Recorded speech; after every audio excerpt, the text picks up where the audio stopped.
The great city planet of Coruscant, often referred to as the Queen or the Jewel of the Core Worlds, is the capital of both the Republic and the Galactic Empire, and it stood as the center of the galaxy for tens of thousands of years. Upon looking at a galactic map, one can see how many hyperlanes converge on Coruscant, making it the most well-traveled and bustling planet in the entire galaxy. The city, which is known for being built up layer by layer, climbs into the very atmosphere. The last parts of the planet's surface that can still be seen is the peak of a mountain, one which is reserved as a historical site. But what was the great center of the galaxy like before it was the capital of the Republic? What was Coruscant like before its glory days? What were the settlers like before the city reached into the clouds? And how did they deal with their problems before the Jedi placed their temple on the world? Some time ago, we decided to talk all about the history of Kamino, and in today's Holocron, we are continuing this planet series with the ancient history of Coruscant. So now, let's wind back the clock to the earliest days of the galaxy. The earliest records of Star Wars exist around 200,000 years before the Battle of Yavin, which is literally a 100,000 year gap between the appearance of the first Sith King of Korriban, meaning that Coruscant itself outdates the Sith.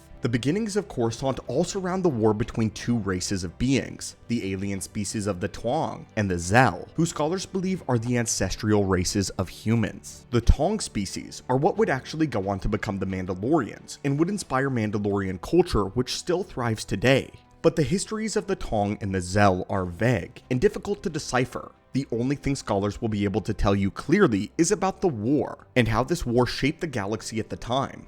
But they've been able to piece together scraps of history based on archaeological digs, ancient manuscripts, and a single surviving work of art, a poem written by the Tong known as the Werda Verda. The poem is more than 100 verses divided into 11 chapters. Most scholars have thus far been able to translate from the dead language just about 10 verses from chapter 9. This poem was written by the Tong after a great victory over the Zell. Back in that day, the planet of Coruscant was actually called Notron. The Zell were many in population, 13 nations in total, and the Tong leader, the Doom of Alamara, had recently been killed in battle, and was succeeded by an individual known as Rexitu the Unconquerable. As an aside, Doom and Rexitu would technically be the first Mandalores, before Mandalorian culture was even a thing, which I thought was a really cool addition to the lore, and just goes to show you the reach of the Mandalorians, and how they're deeply ingrained in galactic history. Moving on though, the Tong were now few in number, but decided to go to battle one more time, and perish in a final conflict, as they were now completely outnumbered by their enemies, the Zell.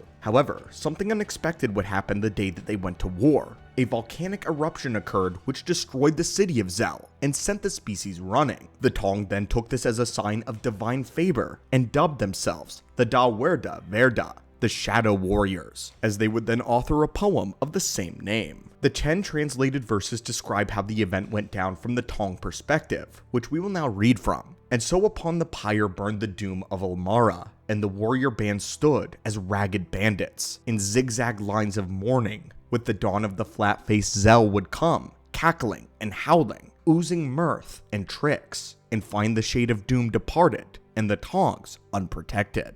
And so with the dawn would our woe be revealed. Our once bright armaments would become stacked with grave goods, trophies from the Zell children. Our flesh would become smoke given to uncaring gods, and the sky would forget our names. With the death upon him, Rexitu the Unconquerable prepared to be stripped of all by his enemies, but vowed that his honor would be the last to be torn away. And so the Unconquerable gathered his kinsmen and his oath-girdlings alike. They polished their fearsome helms, that they may flash even in the weak sun of Notron. They rewrapped the hilts of their weapons and pounded straight the shafts, that they might slake their thirst in Zell Ichor a final time.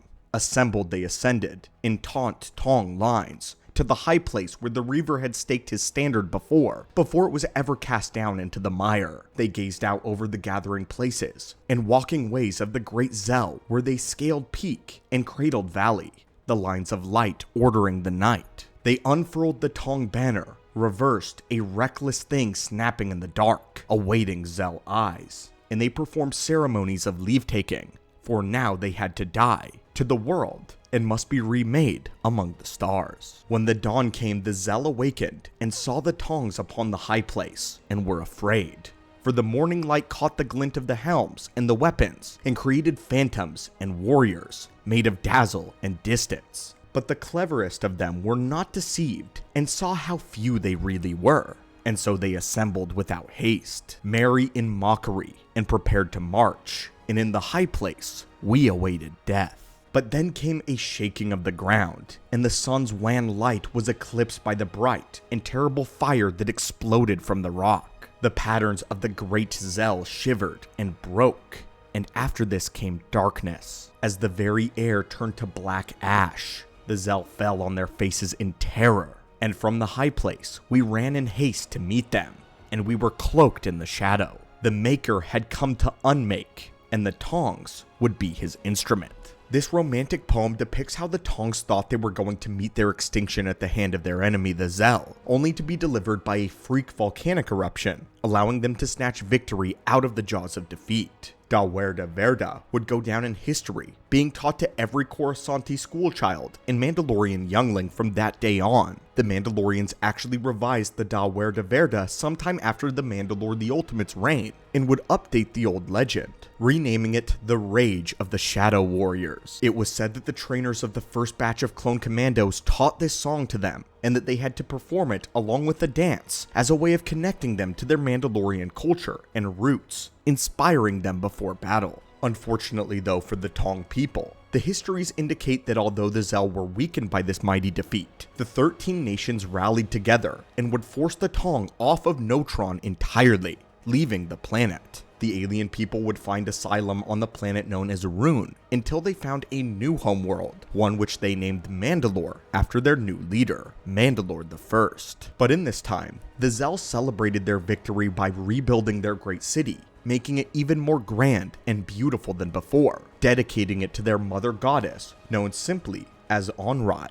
By 100,000 BBY, the Zell, now in a time of planetary peace and prosperity, had expanded out and covered their world with towns and cities, finding great wealth and influence as they connected one by one. But this was merely the first level, and would soon become what is known as the Ecumenopolis, translating into the world-spanning city. 100,000 years had passed since the time of their great war with the Tong, and by now the 13 leaders of the Zell nations had been buried in ice crypts far in the Coruscant's south pole. The ice crypts still exist as one of the wonders of the galaxy, though they are beneath hundreds of meters of city under what is the modern-day Hasamadi warehouse district in Coruscant that you could still find. The ice crypts are temperature controlled to keep them from melting, as they are now historical sites, but citizens are forbidden from entering the crypts alone. By 90,000 BBY, Coruscant City had fully covered the entire planet and was now beginning to build upwards. It's likely by this era that Coruscant was at or slightly above our world's technology.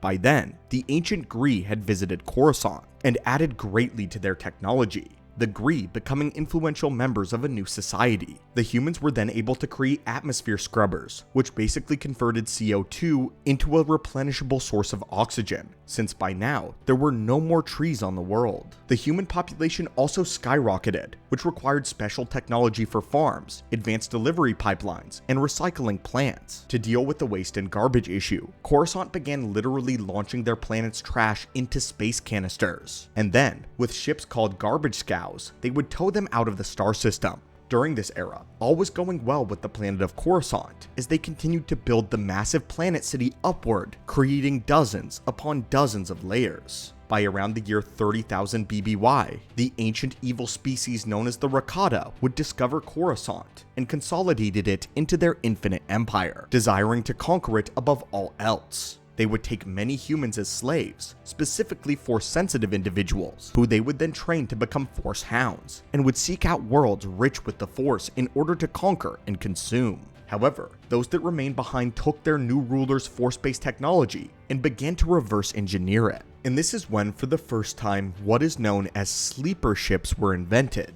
In the days before hyperspace travel, the inhabitants of the galaxy had to explore it in other ways. The first way was through sleeper ships. True to their name, they were ships capable of achieving faster than light travel through very rudimentary dimensional drive technology. However, this was extremely slow, and travel between distant stars could last decades or even centuries on end. To keep the ship's inhabitants safe, they took brave volunteers to be kept in a state of suspended animation, hence the name, the Sleeper Ship. These ships once landed on distant worlds, as they would then awaken the inhabitants and allow them to carry out their duties of exploration. Over the next few centuries, Coruscant dispatched many sleeper ships around the galaxy, and by the year 27,500 BBY, they had established colonies on several worlds, including Alderaan, Duro, and Corellia. And finally, by the year 25,200 BBY, the Infinite Empire collapsed after their war with the Jedi, and a species-wide plague of the Rakata caused them to be cut off from the Force entirely. Like many slave species around the galaxy, the Coruscant humans rebelled against the Infinite Empire and reclaimed rulership of their world.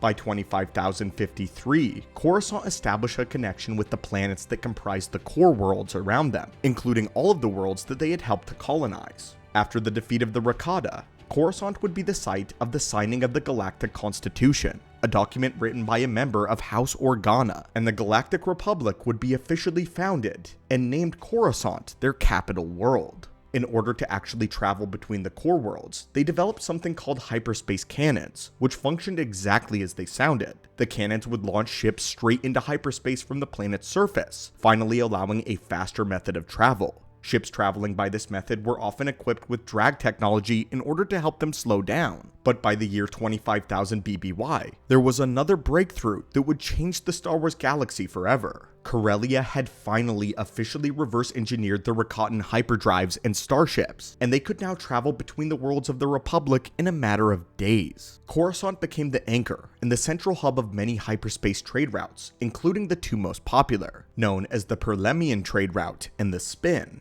This greatly increased Coruscant's wealth, which added on to its power as the capital of the Republic. But in this same year, the trade route would do more for Coruscant, the Republic, and the entire galaxy that would echo throughout all of history onward. This specific hyperlane brought the Republic into contact with the Jedi Order on the distant planet of Ossus, and the Jedi and the Republic connected for the first time in history. Jedi Master Han Tiar took it upon himself to tour the Republic on behalf of the Jedi. After meeting with the Parliament and then taking his news back to the Jedi Order, the Council spent several weeks in deliberation, until the Council finally decided to become the protectors of this brand new forming Republic. The Jedi saw the Republic as the future of peace and prosperity of the galaxy, and the Force guided them to be its guardians. This was the purpose that the Jedi had been waiting for. They established a great presence on Coruscant, and the rest is how we know it. And that was the complete ancient history of the world of Coruscant, from the time the planet was simply known as Notron and the site of a war between two ancient people, to the time where it became a bustling cityscape